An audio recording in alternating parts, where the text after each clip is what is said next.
Olá! Hoje a gente vai mergulhar num número que parece até coisa de outro mundo.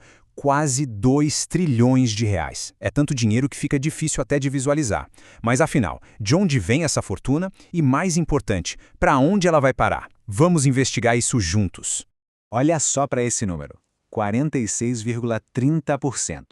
Sozinho, ele não parece dizer muita coisa, né? Mas, e se eu dissesse que essa porcentagem é a chave para entender por que muitas vezes parece que falta dinheiro para o que realmente importa no Brasil?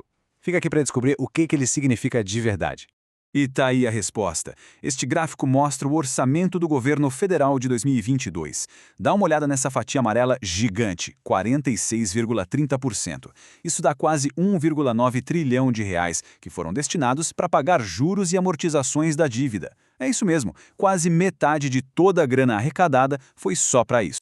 E aí fica a grande pergunta, né? Quando quase metade de um orçamento gigantesco de 4 trilhões de reais vai para uma única coisa, a gente precisa parar e pensar. O que está acontecendo aqui? Para onde esse dinheiro todo está indo, afinal?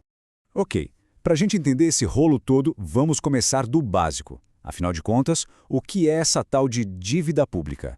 De um jeito bem simples, é como se o país inteiro pedisse um empréstimo. O governo pega dinheiro emprestado para fechar as contas e essa dívida, no fim das contas, é de todo mundo, já que ela é paga com os nossos impostos. E olha só, um ponto crucial aqui. Pegar dinheiro emprestado não é, por si só, uma coisa ruim. Pelo contrário, pode ser uma coisa boa, até ótima. Com esse dinheiro, o governo pode construir hospitais, escolas, estradas, coisas que melhoram a vida de todo mundo. Ué, mas se a dívida pode ser usada para construir um país melhor, porque a nossa parece que está puxando a gente para baixo? A pergunta que as fontes que consultamos fazem é exatamente essa. Quem, de verdade, está se beneficiando com a dívida pública brasileira? A resposta pode surpreender. Para achar essa resposta, a gente vai ter que voltar um pouco no tempo. A história dessa dívida é longa e, olha, é cheia de reviravoltas. Dá uma olhada nessa linha do tempo. Tudo começa lá atrás, em 1824, com a dívida da independência. Mas o pulo do gato, ou melhor, o grande salto, acontece aqui, na ditadura militar. Em 1964, a dívida externa era de 3,2 bilhões de dólares. 21 anos depois, em 85, ela simplesmente explodiu para mais de 100 bilhões. Para se ter uma noção do tamanho disso, estamos falando de um aumento de mais de 3.000%. É como se uma pessoa devesse R$ 100 e 21 anos depois, essa dívida virasse mais de 3 mil. É um crescimento absurdo, não é? E para isso, as fontes que a gente consultou usam um termo bem pesado: dívida odiosa. A ideia é que é uma dívida feita por um governo não eleito, sem nenhuma transparência e que não trouxe benefício para o povo. Imagina que alguém pega um cartão de crédito no nome de outra pessoa, gasta tudo e depois a fatura chega para ela pagar. É mais ou menos isso. Beleza, mas essa história toda do passado leva a gente para uma pergunta fundamental. E hoje? Como é que essa máquina de fazer dívida funciona agora, no nosso dia a dia? Vamos dar uma olhada. Então o jogo virou. A dívida que antes era principalmente em dólar passou a ser em reais. À primeira vista parece bom, né? A gente fica menos refém da variação do dólar. O problema, segundo as fontes, é que agora a gente paga juros altíssimos, uns dos maiores do mundo. É tipo trocar uma dívida por outra, que apesar de ser na nossa moeda, é muito mais cara. E como isso funciona na prática? É mais simples do que parece. Basicamente, o governo vende uns papéis, que são os títulos públicos. Quem compra? Principalmente os grandes bancos, emprestando dinheiro para o governo. E qual a garantia de que o governo vai pagar de volta? Os nossos impostos. E o lucro dos bancos? Juros bem gordos. As fontes que consultamos dão um nome para isso: Bolsa Banqueiro.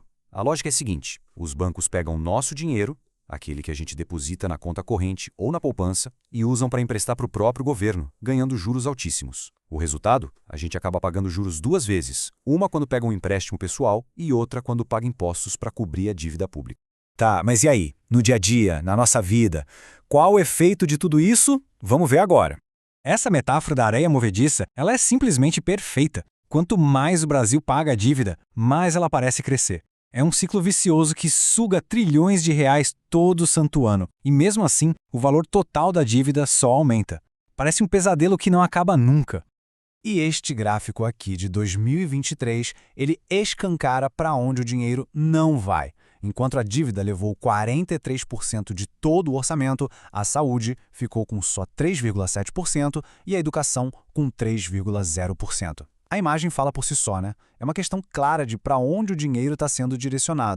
E o impacto disso tudo, segundo as fontes, é gigante. O dinheiro que deveria ir para a saúde, para a educação, para a infraestrutura, acaba sendo desviado para pagar juros.